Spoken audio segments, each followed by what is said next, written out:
We thank you most sincerely for finding time to join us on today's episode of Tax Matters. My name is Olumuyiwa Matuluko. How has the week been? And have you collected your PVC, Permanent Voters Card? On today's episode of Tax Matters, we want to look at how to keep the Nigerian economy going strong in the face of dwindling earnings from the sale of crude petroleum on the international market. At the last check, a few days ago, the price had climbed up to $60 per barrel, a far cry from the 43, 44, 47 of a few weeks earlier. We're not there yet, but we are keeping hope alive. How do we ensure that the different tiers of government, who in recent times have been going home with less and less from the federation account on a monthly basis, how do we ensure that they show up their revenue basis without necessarily burdening those who are paying the taxes? By avoiding multiple taxation, for example. From the 14th to the 16th of October 2014, the Joint Tax Board held its 130th quarterly meeting in Asaba Delta State with the theme Improving Internally Generated Revenue Without Multiple Taxation. The major paper of the event was presented by one Mr. Taiwo Oyedele, a tax practitioner in private practice. Why are we interested in this topic?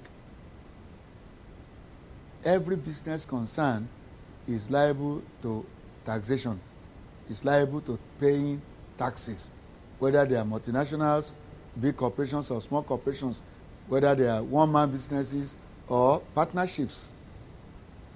VAT, for example, is collected by the Federal Revenue Service from all kinds of businesses. And of course, everybody pays personal income tax to the states. We will start by bringing you excerpts from the paper of Mr. Taiwo Oyedele. How do we improve our IGR without necessarily introducing more taxes? Because we know that multiplicity of taxes is killing businesses in Nigeria. And therefore, whatever we can do to not increase the number of taxes would help. But despite that, we can still raise much more in tax revenue by just focusing on the existing taxes that we have and becoming more efficient in the way we collect those taxes. I'll be sharing with you some global best practices on how revenue can be improved. To be able to encourage voluntary compliance and get people to pay their taxes, certain factors must be in place. And it's not just one thing, it's a combination of factors that we're going to be looking at. We all know that relying on federal allocation is not sustainable unless we want to deceive ourselves. The price of crude oil has been going down recently in the international market. So it's important that we diversify our economy as well as our tax base. So I did this small analysis just to give us a clear picture of where we are as a nation. Our GDP was rebased to about 81 trillion naira. That's about 510 billion as of 2013. What I did was to analyze the tax revenue that we have generated in Nigeria for that year. Looking at the Federal Inland Revenue Service, it was 4.8 trillion naira. Customs brought in 833 billion naira. All the state tax authorities collected 648 billion only. Almost one-third of that was from Lagos State alone. And local government, I did not get any data. What I did was to assume that local government collects about one-third of what state collects. So I just did one-third. But because the figure is not likely to be significant, it won't change the conclusion that I've arrived at. So that gives us a total tax revenue nationwide at all levels of government of 6.5 trillion naira. Compare that to our GDP of about 80 trillion, it gives you a tax to GDP ratio of only 8%. In fact, if you take out the tax revenue from the oil sector and you take out the GDP of the oil sector, you find their own tax to GDP ratio is 27%, and the rest of us is 4.6%. Now, this is one of the lowest in the whole world. Not even Afghanistan, where they've been fighting war, their own tax to GDP ratio is even 11%. Now, the truth of the matter is, with that picture, you don't need a prophet to know that we have a long way to go, and we need to start that journey now rather than later. Now, how can we bridge the revenue gap? And if we start by asking ourselves, how far away are we from where we would like to be?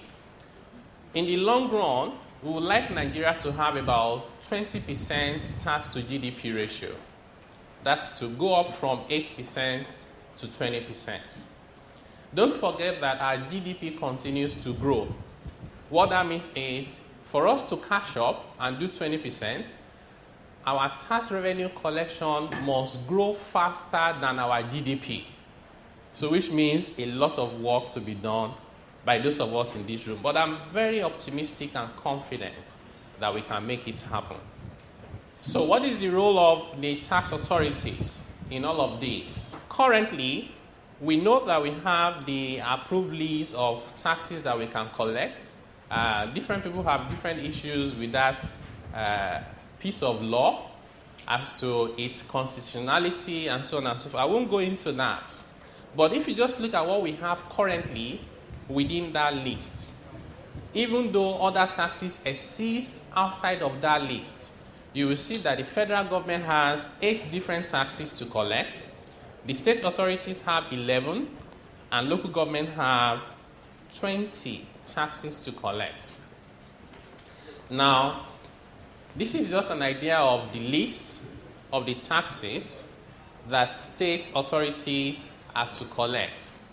And of course, number 1 on that list is the personal income tax, which is the major income that we collect. Now, I looked at a number of countries around the world, and I realized that for most countries, the single largest source of revenue, whether you're looking at the central government or the state government, is the personal income tax.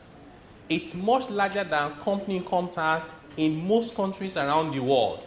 But in Nigeria, it's so unbelievable that you have 170 million people, even though they are not all tax paying. You expect about half of that to be adults who should be earning income, whether it's big or small, and therefore be in the tax net and be paying taxes. But what do we see today? We are collecting only about 700 billion in income taxes from individuals. I guess that if everybody was fully compliant, what we are collecting now is maybe about 10% of what we should be collecting. So the issue is not to introduce more taxes and call them different names. It's to ensure that the taxes we have in place already are efficiently collected and we enforce full compliance as much as possible. Well said. Let us pause here for a few minutes. Let's go to the streets and talk to Nigerians. What do we want? We want to know from our compatriots what would make them pay their taxes willingly. What would make you pay your taxes voluntarily, without coercion, without compulsion? Well, the law is very clear about that. It's a civic responsibility. And my law knowledge and my common sense tells me that since it's a duty, it's reciprocal. I'm expecting the government to provide facilities, good roads, water, electricity, and what have you. Then I also know that in doing that too, I should in turn pay my tax without necessarily being coerced to do it. It's an obligation as a responsible person and a citizen of the country. Tax payment is part of your responsibility, so I don't need anybody to coerce me to paying it. When I see good development around my environment, there's just no way I would not want to pay my tax voluntarily. What do I mean by that? I want to see good roads. I want to see most of the public schools, all those utilities, all those facilities. that can make education to be, to a conducive environment for education. Once all those things are there, voluntarily, I have no reason not to pay my tax. Ordinarily, payment of tax should not be by compulsion, should be voluntary, just as is seen all over the world, especially in advanced countries, where services are provided, where infrastructures are provided by government. You have good roads, you have good water, you have good health system, you have good educational services. So ordinarily, nobody should force you to pay your tax. So if all these things are there, one will not be bothered or one will not be forced to pay taxes. So basically, the availability of essential services and infrastructures should make one to pay his or her tax. Well, what would make me to pay my tax, which has, although I've been paying my tax, but what would make me to continue to pay my tax is if we have a leadership that is, corrupt-free. And then if you have a government that is people-oriented government that loves the people. Love the people in the sense that they make all those social amenities available, good roads, good water, because these people are always doing borehole. You see people who, when they want to take rent, when they want to park into a house, they'll be looking for a house that has its own borehole. A government that can ensure that there is water, stability in the pricing, especially of the major commodity that Nigeria is depending on, which is the PMS, the Kero, and other this thing. Especially the Kero, the availability of the Kero for the lowly people. Every day, my people dey for work. Some dey do office work. Some get them own business. So all of them want good road, constant power for better life. Whether now office work, oh yeah, pay your tax. Whether now your own business, oh pay your tax. If you want a better life, oh pay your tax. Now your civic responsibility, pay your tax. Better soup, now money cook am. Oh yes. Nothing goes for nothing, my brother. If you want potable water, security and hospital for make life jolly. That's right. Good roads, good hospitals, portable water, adequate security all come from taxpayers' money. Play your part in making Nigeria great. Everybody, small scale, big companies, entrepreneurs, do the right thing. Pay your tax. This message is from the Federal Inland Revenue Service, FIRS. Welcome back. The program is still Tax Matters, and we're looking at how to improve the Nigerian economy. So, how do we improve our IGR, given the background that I've provided? One is that we need to have a strategy for the informal sector. The other one is compliance enforcement. And then we have technology and innovation can help us. The whole world, in every aspect and facet of humanity, is leveraging technology. We can't stay behind and say we are tax administrators and we must do things the way we've been doing them in the past. Intelligence gathering and collaboration, leveraging global initiatives, and improved tax administration are the 6 areas I believe if we just focus on will help us to raise our IGR. So I will start with the first one, which is the strategy for the informal sector. What should we be doing? I think that the backbone of any effort we want to make regarding informal sector should start with reliable data gathering. Where do we start from? My view is that we actually have a lot of useful data in Nigeria, but we are not connecting the dots. So everybody is doing their own in isolation and they have their own territory, and we are not connecting the information together. Imagine, for example, the Joint Tax Board project of the TIN, Tax Identification Number, is a very good project. But guess what? When you tell the public to come and please register for something that is called Tax Identification Number, they are smart people, by the way. Why should I be in a hurry to go and register for somebody to collect taxes from me? They will do it reluctantly. If they can, they will avoid doing it. But you know what? When you ask them to come and register their mobile phones and that if they don't, we will take them off the network. What will they do? They will rush to go and register. At that point, they are not even thinking about tax. So most likely, whatever information they give about their name, where they live, their age, will be true. When they want to go and register to vote, they're not going to be thinking about tax. They just register. When they want to travel abroad and they need a passport, when they get to immigration, they will give the true information. They're not thinking about tax. But the question is, who says that I cannot use that information they've provided to establish who is within my tax net and who has been running away? We can also use associations and societies. Hardly is any human endeavor that you do that people don't come together. You have association for tomato sellers, you have association for taxi drivers, Okada riders. Almost everything has an association. Mr. Oyedele also made a case for data gathering, intelligence gathering, and the sharing of data among various agencies of government. I told you when I started that paying taxes is not one of the easiest things in the world. So people are likely to hide their income, they can lie about it, they can do all manners of things just to avoid paying taxes. But guess what? It is difficult to hide your consumption. Especially in this country, people like to brag. A friend was saying to me that, you know, when you want to go to London, for example, and you want to fly BA, business class and first class get filled up before economy class. In Nigeria, only in Nigeria, even when they buy vehicles, they need me to register as government. Even when they buy Okada, they have to register with the states. As I'm registering you, I'm collecting the information. I'll go and query my database. You've just registered the latest version of BMW 7 Series. I cannot find your name on my database, or I find it and it says you pay 50,000 naira. You must come and explain to me.